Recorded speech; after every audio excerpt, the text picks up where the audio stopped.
কিরে দিদি, কেমন আছিস? আরে দীপু তুই, ও মা কতদিন পরে এলি, এবারে রাস্তাটা ভুলেই গেছিস। বস বস। সময় পাই না রে একদম, আসলে ও নতুন নতুন কিছু ব্যবসা শুরু করেছে তো, ওই জন্য ও খুব ব্যস্ত থাকে। আর এদিকে আমাকেও বলছে পড়াশোনাটা আবার শুরু করতে, এটা করার তো আমার ইচ্ছা ছিল, তাই বলে পড়াশোনাটা শুরু করো, তারপরে নিজের পায়ে দাঁড়ানোর জন্য। সত্যি ও খুব বলে, এবারে সবকিছু মিলিয়ে দুজনে মিলে একদম সময় পাই না যে কোথাও যাবে। বাকি নতুন ব্যবসা শুরু করেছে, ও মা ভালো খবর তো। তো তোদের নতুন গাড়িটা ঠিকঠাক করে চলছে তো? হ্যাঁ যাই তো আমরা লং ড্রাইভে মাঝে মাঝে, ইচ্ছা হলে একটু এদিক ওদিক ঘুরে আসি, ভীষণ ভালো লাগে রে। আমারও খুব ইচ্ছা হয় রে, একটু এদিক ওদিক ঘুরতে যাবো। তোরা কত সুন্দর রেস্টুরেন্টে যাস, এদিক ওদিক বেড়াতে যাস, আমারও ভীষণ ইচ্ছা হয় জানিস। কিন্তু জানিসই তো, যাওয়ার উপর এই মুহূর্তে কোনো কাজকর্ম নেই, পুরো বেকার বসে আছে বাড়িতে।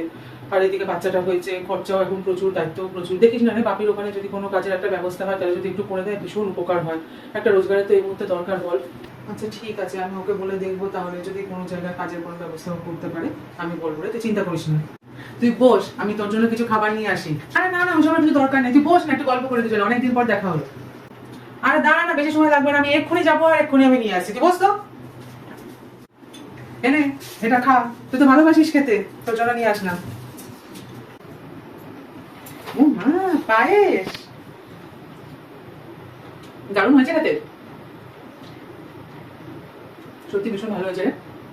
আচ্ছা, অনেক লেট হয়ে গেল, আসি। আবার বাড়িতে গিয়ে গরুরা একা রয়েছে, ওদেরকে খাওয়াতে হবে। আসি হ্যাঁ, যাস কিন্তু তোরা, আসিস আবার, দুজনে ভালো করে ব্যবসা করিস আর ভীষণ ভালো থাকিস। হ্যাঁ। হ্যালো দিদি। হ্যালো, বল কেমন আছিস?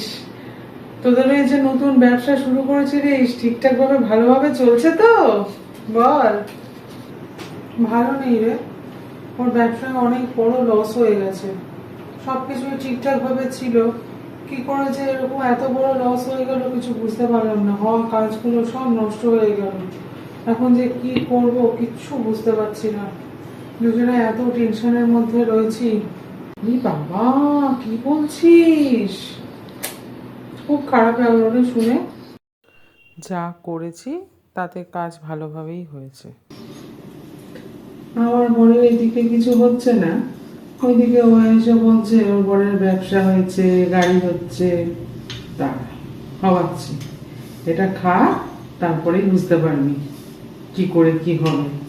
সবকিছু যদি নষ্ট না করেছি না। নে কর এবার ব্যবসা, ঘোর সব জায়গায়। আমার যদি কিছু ভালো না হয়, আমি কারোর ভালো হতেও দেব না। দেখ কেমন মজা এবার।